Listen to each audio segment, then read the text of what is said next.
Buenos días, amigos de Globovisión, feliz martes para todos, bienvenidos a su programa AM. La muerte de una persona puede desencadenar una serie de problemas familiares. En muchos casos, el detonante es la repartición de bienes. Hoy hablaremos sobre este tema. Está en el estudio el abogado Juan Carlos Rom. Bienvenido, abogado. ¿Qué tal? Muchísimas gracias.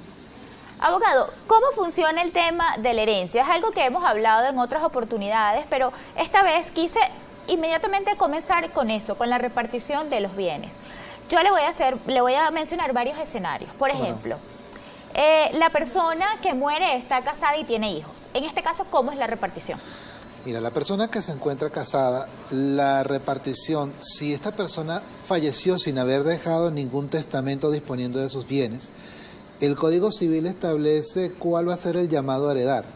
Si esta persona estaba casada, el cónyuge sobreviviente, el viudo o la viuda, va a tener en este caso plenos derechos para heredar, junto con los hijos, que en este caso son los primeros en ser llamados. Entonces, las reglas del Código Civil establecen que cuando esa persona fallece, van a entrar todos los hijos que han sido reconocidos por esa persona, independientemente de su origen, si están dentro de ese matrimonio, por ejemplo, estaba casado, o fuera de ese matrimonio, o de uniones anteriores. Entonces, todos los hijos reconocidos van a tomar una porción igual, y ese viudo o esa viuda va a tomar una porción igual como si fuera un hijo más. Es decir, si hablamos, por ejemplo, de 5 hijos, junto con la viuda estaríamos hablando de repartir la herencia en 6 partes iguales. Ese, por ejemplo, ese escenario que tú me comentas. La persona está casada y tiene hijos con otra, su esposa no es la mamá de ellos. Ya. ¿Cómo es en este caso? Es válido. Igual, Igualmente, es un hijo más. Exactamente. Por eso te dije, los hijos debidamente reconocidos independientemente de su origen. Si están, en este caso, ha habido en ese matrimonio del cual falleció y está justamente la viuda, o de otros hijos que han habido de uniones anteriores e incluso también extramatrimoniales, que puede pasar también. ¿Qué pasa si al momento de la muerte aparecen hijos no reconocidos? Si aparecen hijos no reconocidos, digamos que de forma inmediata no van a poder reclamar derechos porque justamente les falta el reconocimiento por el apellido. Ese tipo de herederos, posibles herederos, hay ciertas situaciones que en cierta forma rayan un poco en lo emocional y en lo moral. Vamos a la parte, digamos, emocional y vamos a la parte legal. En la parte emocional, ¿qué ocurre? Por ejemplo, si ese hijo no reconocido, pero ha tenido contacto de parentela con ese padre, con esa familia, con esos hermanos, y ha tenido un trato de pariente, es decir, que todo el nombre, el trato y la fama de pariente, de hijo, a pesar de que no pudo ser reconocido, ni siquiera, aunque sea en última instancia por un testamento, entonces lo que pudiera caber como acuerdo interno entre los herederos, sabemos muy bien que fulanito de tal, que Alfredo fue hijo de nuestro padre, pero que lamentablemente él tuvo la irresponsabilidad de no presentarlo, no reconocerlo, le vamos a dar la correspondiente parte que él tiene que recibir. Eso por lo menos un acuerdo interno ya, digamos, de forma interna, que ellos lleguen a ese acuerdo común. Está fuera de las leyes, pero siempre y cuando los herederos tengan ese acuerdo, es válido. Ahora, la siguiente situación, si fuera la circunstancia de que hubiese un conflicto de intereses, no le quieren reconocer esos derechos, pero él sabe que tiene acceso a ellos porque tiene obviamente un lazo de consanguinidad, pero que tiene que comprobarlo de forma legal, ya tendría que hacer entonces por una inquisición de reconocimiento. ¿Qué pasa si no hay hijos ni esposa?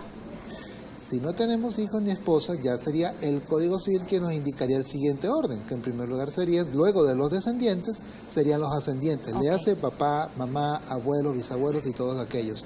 No hay estos grupos de personas que son el segundo orden, ya pasaríamos entonces a un tercer orden, que serían en este caso esos parientes colaterales, aquellos que son mi hermano, mis sobrinos, mis primos, mis tíos. Claro, dentro de ese grupo que te estoy mencionando que es un poco grande, está en primer lugar como beneficiarios, digamos, preferentes, los hermanos y los sobrinos. Si no hay estos, ya vendrían los demás parientes colaterales. Si la persona que muere vive con alguien desde hace muchos años pero no está casada, estaríamos hablando de una unión estable de hecho. Vamos a tomar en cuenta ese punto. En la circunstancia de la convivencia, que es un factor de hecho, pueden tener consecuencias jurídicas a largo plazo, porque si hablamos de una persona quien convive conmigo, quien comparte el día a día, está bajo el mismo techo, tenemos cohabitación, tenemos una relación y que además es pública, notoria y estable, estamos hablando de una unión estable hecha en la cual esa persona puede tener en este caso la correspondiente circunstancia de ser viudo o viuda, y lo pongo entre comillas porque no está casado, pero es concubino sobreviviente, y según la Constitución establece que tienen un derecho. Claro, ¿de qué forma va a poder, digamos, establecer esos derechos y poder participar en una herencia? Número uno, tiene que tener o un registro de unión estable de hecho ante el registro civil, que lo hayan realizado los dos de forma conjunta y además de ello consensuada, o en su defecto, si en dado caso él falleció, puede ser, no, es que necesita los testigos del lado y lado. En este caso, ese primer acto requiere de 2 testigos. Si fuera el caso de que no lo hicieron en vida, que no, yo no necesito ningún papel para que me esté uniendo todas esas cosas, simplemente se mantienen juntos. Uno de ellos fallece, el que queda sobreviviente, y no tiene este documento que te acabo de mencionar, o una declaración jurada que después se lleve a registrar ese registro civil, entonces tendría que hacer un procedimiento de mero declarativa de concubinato, que es un procedimiento judicial en el cual demanda, formalidad del procedimiento, demanda a todos esos herederos que estén interesados en la herencia de esa persona que falleció. Obtenida esa sentencia, tiene como comprobar que sí, que es heredera, que es concubina y que además de ello hay una comunidad concubinaria, se adquirieron bienes dentro de esa unión y además participa como heredera. Así, hay varias consecuencias. Abogado, ¿las deudas también se heredan? Sí, se heredan las deudas, claro que sí, porque en forma como tal de que también accedes a lo que es la titularidad de los bienes, también debes asumir la responsabilidad de las deudas que dejó el difunto al fallecer. Gracias. Vamos a hacer nuestra primera pausa. Estoy conversando con el abogado Juan Carlos Ron. El tema este martes es herencias y sucesiones. Recuerde que usted puede hacer sus preguntas a través de nuestras redes sociales AM por GB en Instagram. Ya volvemos.